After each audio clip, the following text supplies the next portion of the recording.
Assalamualaikum warahmatullahi wabarakatuh. Selamat pagi, salam dan bahagia Bapak Ibu guru hebat. Kami dari calon guru penggerak Angkatan 10 Kabupaten Tegal. Pada kesempatan kali ini kami akan melakukan praktek coaching untuk supervisi akademik bersama saya Yuslinda Putri Kusumaningrum dari SD Negeri Duku Benda 1 Kecamatan Bumi Jawa. Saya Masli Hatu dari SMK Negeri 21. Saya Johanna dari SDN Sintamani Pro 1 Kecamatan Bumi Jawa. Selamat menyaksikan, semoga bermanfaat.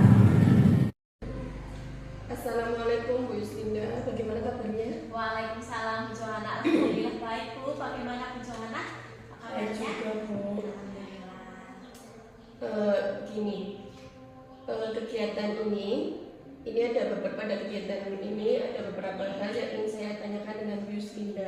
Apakah boleh Bu? Boleh Bu, silakan. Iya. Bu Yuslinda kan menjadi coach ya Bu. Iya. Kira-kira persiapan apa yang sudah Bu Yuslinda lakukan? Ya Bu, untuk menjadi coach nanti yang akan dilakukan dalam proses coaching, persiapan yang sudah saya lakukan, terutama persiapan fisik, persiapan fisik dan mental ya Bu. Jadi untuk persiapan fisiknya saya mencoba memahami, menggali apa itu coaching sendiri, bagaimana tahapan-tahapan yang baik dan benar dalam coaching. Kemudian untuk persiapan mental berarti saya harus benar-benar fokus, saya harus siap dalam melakukan coaching itu. Begitu Bu.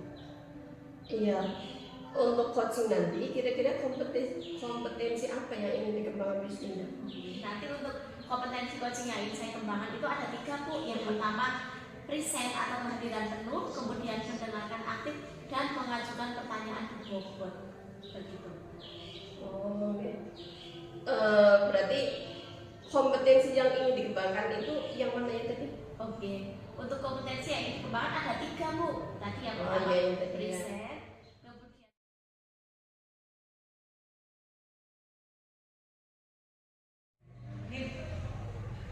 Assalamualaikum Bu Mas, bagaimana kabarnya hari ini? Waalaikumsalam, alhamdulillah saya sehat. Alhamdulillah. Gimana sehat? Alhamdulillah juga sehat. Bu Mas, kemarin kita sudah komunikasi lewat WA, katanya hari ini Bu Mas ada yang ingin diobrolkan dengan saya. Bagaimana Bu Mas? Saya mau tanya dulu perasaan Bu Mas itu bagaimana hari ini?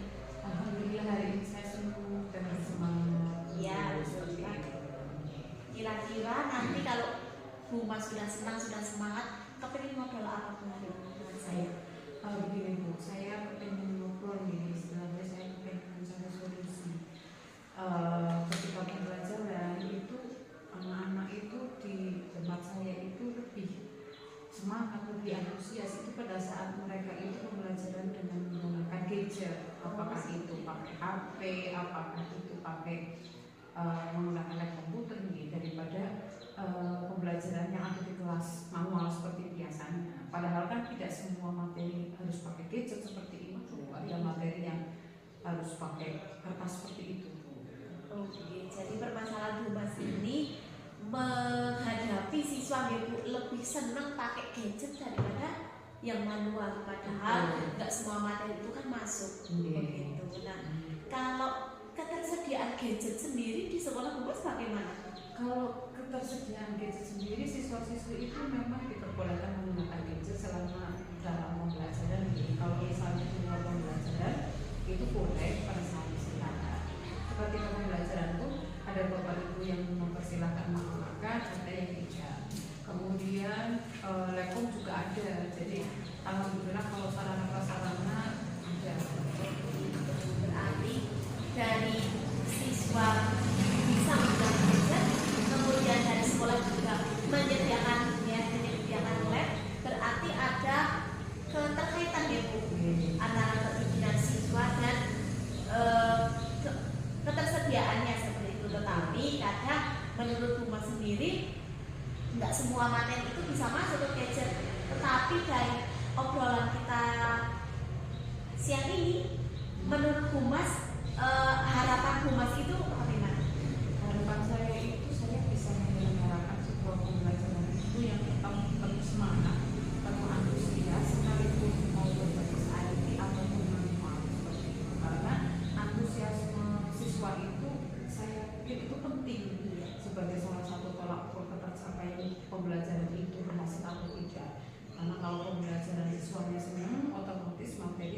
bisa tercapai dengan baik, dan menurut saya senang aja gitu loh kalau bisa berhasil seperti itu. Oke, baik, berarti tadi Mas berpikirnya ya memang pembelajaran itu tetap semangat, tapi anak-anaknya tak walaupun terkejut atau tidak tetap semangat. Setelah dengan tahu permasalahan itu, kemudian kepinginnya seperti apa, langkah pertama yang dengan lakukan itu apa? Kalau langkah pertama yang saya lakukan itu kemarin saya sudah mempelajari tentang pembelajaran itu melihat apa yang sudah disesuaikan dengan materi yang ada. Saya berpikir akan menggunakan itu akan menggunakan pembelajaran diferensiasi untuk bisa menyelenggarakan pembelajaran yang betul-betul menyenangkan. Itu seperti itu.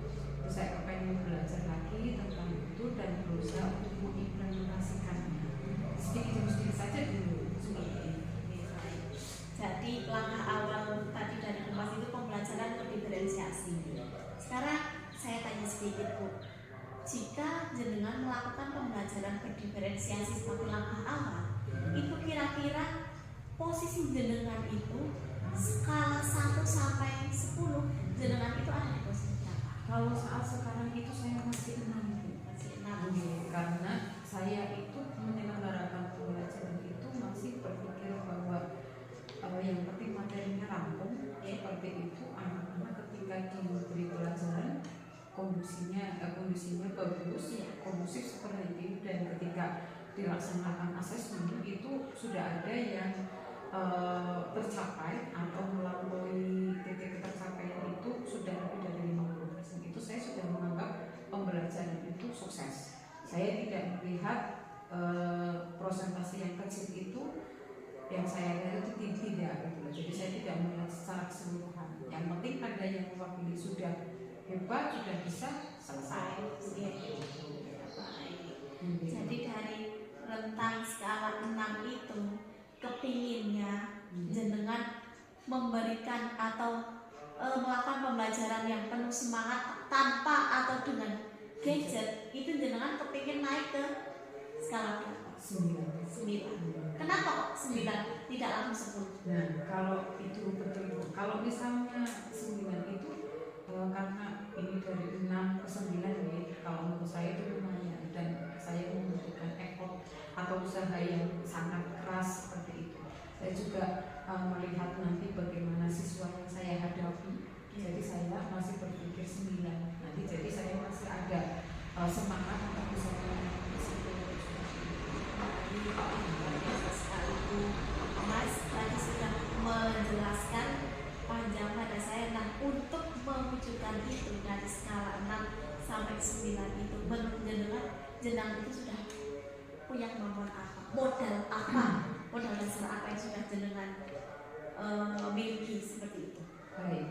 Modal dasar yang saya miliki itu, tapi saya ada keinginan untuk bisa mengimplementasikan pembelajaran berdiferensiasi meskipun sedikit demi sedikit, kemudian ditambahkan juga pembelajaran dengan kompetensi sosial emosional yang tentunya akan membuat kalau menurut saya bisa membawa anak-anak itu ke dalam situasi kondisi yang bersemangat gitu ya, tidak gampang terseok-seok dengan misalnya siang hari, pembelajaran siang hari atau sudah hampir sore, karena SMK kan sampai sore gitu. Jadi seperti itu, saya seperti itu, dan berusaha memasukkan pembelajaran yang membawa budaya positif. Jadi di situ pembelajaran itu yang saya harapkan bisa nantinya membuat pembelajaran itu lebih menyenangkan, materinya juga tercapai, anak-anak juga senang. Oke, baik. Jadi kalau saya lihat atau saya tangkap dari apa yang disampaikan Bu Mas tadi tentang kelebihan atau modal yang sudah dimiliki itu ternyata berasal memang murni dari diri Bu Mas nih. Jadi tidak ada kelebihannya ya karena saya dekat dengan kepala sekolah saya jadi bisa ini. Oh ternyata keinginan untuk melaksanakan pembelajaran itu memang muncul dari diri Bu Mas sendiri. Nah menurut Bu Mas ketika itu sudah muncul dalam diri, hambatan dan tantangan apa sih yang kira-kira sering dihadapi? Terima kasih. Jadi sebetulnya tadi kalau untuk kekuatan itu juga saya perlu menambahkan bahwa saya juga mempunyai hubungan yang baik dengan rekan sejawat. Jadi di situ nanti ada kolaborasi yang saya lakukan itu juga menjadi salah satu kekuatan saya. Sedangkan hambatan dan tantangan yang saya hadapi adalah bagaimana saya nantinya melihat peserta didik yang baru nih. Nanti bagaimana saya memetakan peserta didik dari berbagai kalangan, apalagi dengan sistem random dari yang saat sekarang berbeda sekali. Jadi tantangan dan hambatan itu sepertinya tetap ada, dan tantangan yang terutama adalah sebaiknya adalah di siswa. Nanti apakah ketika pembelajaran berdiferensiasi dengan KST atau budaya positif itu sudah diselenggarakan, pastinya mungkin ada satu atau dua siswa yang masih mengganjal seperti itu. Itu mungkin itu menjadi tantangan tersendiri buat saya.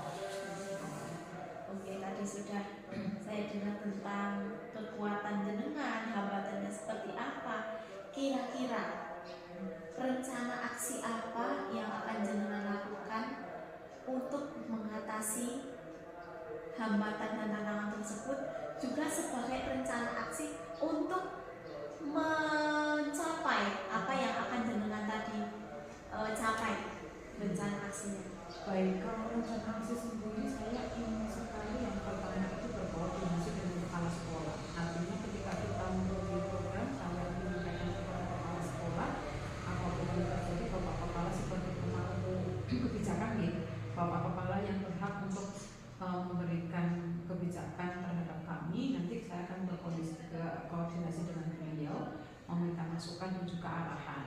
Kemudian tak lupa juga berkolaborasi dengan rekan sejawat dengan caranya membuat RPP sesuai dengan materi pembelajaran yang sesuai, kemudian metode pembelajaran yang sesuai, yang supaya anak-anak itu masih bisa tetap semangat pada saat mereka itu dengan gadget ataupun non gadget yang seperti itu. Kemudian tak lupa juga kemudian berkolaborasi dengan teman sejawat untuk berbincang apa-apa yang bisa dilakukan supaya anak-anak itu semangat. Dari ketiga rencana jenengan, ada koordinasi, ada kolaborasi, dan merancang pembelajaran yang sesuai dengan prinsip diferensiasi maupun KSE. Menurut jenengan yang menjadi skala prioritas dari ketiganya itu yang mana? Kalau menurut saya yang menjadi skala prioritas adalah berkolaborasi dengan rekan sejawat, tentunya dengan satu mapelnya.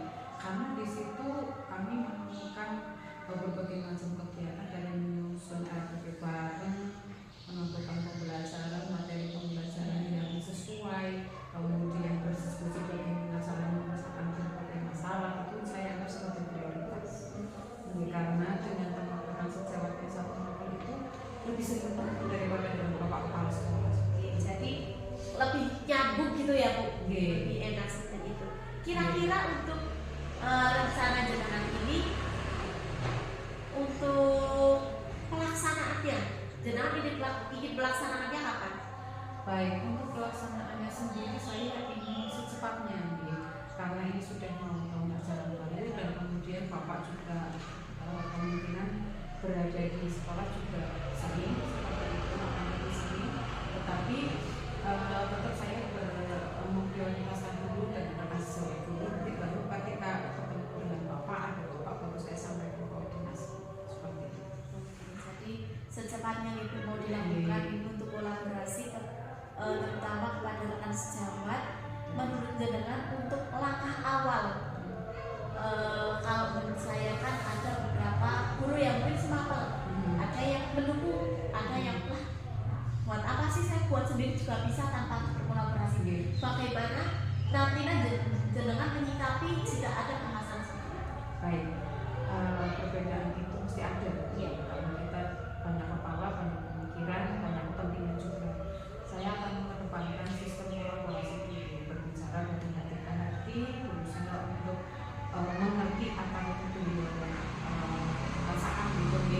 Di situ saya berusaha mulai dari kesadaran diri dulu, bagaimana saya mendapatkan diri dulu, terus kemudian nanti saya berusaha untuk mengimplementasikan kesadaran sosial dulu, bagaimana caranya untuk berada di tempat beliau, apa yang beliau rasakan pada saat berkumpul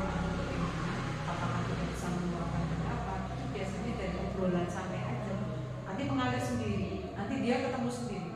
Kenapa saya tidak mau gabung, kenapa ini? Ya saya ini, oh begitu. Kita cari solusi seperti itu. Baik. Jadi Bu Mas tadi sudah menyampaikan dari yang pertama permasalahannya, dari rencananya hingga komitmen Bu Mas untuk melaksanakan rencana itu sendiri akan dilaksanakan. Nah, dari rencana yang sudah Bu Mas buat dan akan dilakukan, menurut Bu Mas tolak ukurnya jika rencana itu berhasil, dikatakan berhasil, itu yang seperti apa? Kalau tolak ukurnya sendiri itu saya berarti mampu menyelenggarakan pembelajaran yang membuat siswa merasa senang, antusias berada di dalamnya, baik pakai gadget ataupun tanpa gadget, itu seperti itu. Artinya ketercapaian pembelajarannya itu ketika anak-anak juga asesmennya hasilnya bagus, tidak hanya 50% ke atas, tetapi hampir semua siswa itu tidak ada yang tertinggal atau belum tercapai. Itu baru saya memberikan tolak ukur, itu berarti saya sudah berhasil. Baik, seperti itu. Jadi Bu Mas, obrolan kita pagi sampai siang ini, saya merasa malah mendapatkan banyak sekali pengalaman baru dari Bu Mas. Jadi saya mengetahui apa yang menjadi permasalahan Bu Mas, bagaimana solusinya, apa yang ingin dilaksanakan, itu malah menjadi pengalaman baru bagi saya. Kalau Bu Mas sendiri dari obrolan kita ini, bagaimana Bu setelah ngobrol-ngobrol dengan saya siang ini? Saya merasakan senang sekali, antusias dengan obrolan ini. Sebetulnya tadi ada permasalahan-permasalahan yang sudah saya sampaikan, kemudian kita ngobrol panjang dan lebar. Ternyata saya menemukan solusi sendiri. Itu karena Bu Yusrinda sendiri menyampaikan banyak pertanyaan yang bisa menggerakkan saya untuk bisa saya memunculkan ide-ide seperti itu. Nanti tinggal komitmen saya saja, kegiatan saya saja untuk bisa melaksanakan. Baik, Mas. Jadi tadi kita sudah ngobrol tentang banyak hal sampai komitmen Bu Mas untuk melaksanakan rencana aksi ini. Nanti saya kepingin kita ngobrol-ngobrol lagi di lain waktu. Saya pengen tahu bagaimana progres dari yang sudah Bu Mas rencanakan sampai yang sudah dilakukan. Saya kepingin tahu cerita-cerita Bu Mas lagi. Oke, terima kasih Bu Mas sudah meluangkan waktu ngobrol dengan saya. Oke, saya akhiri. Assalamualaikum warahmatullahi wabarakatuh.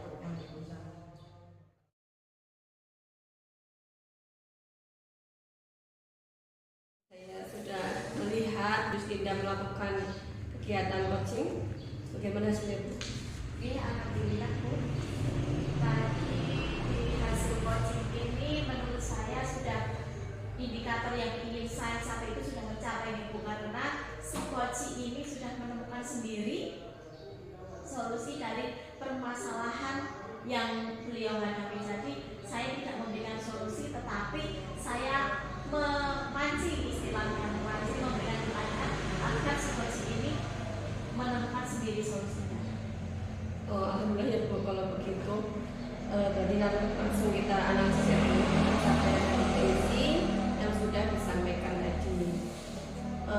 Apa yang sudah Bu Yusrinda lakukan untuk mencapai ketercapaian indikator yang sudah disebutkan tadi Bu pada saat melakukan coaching?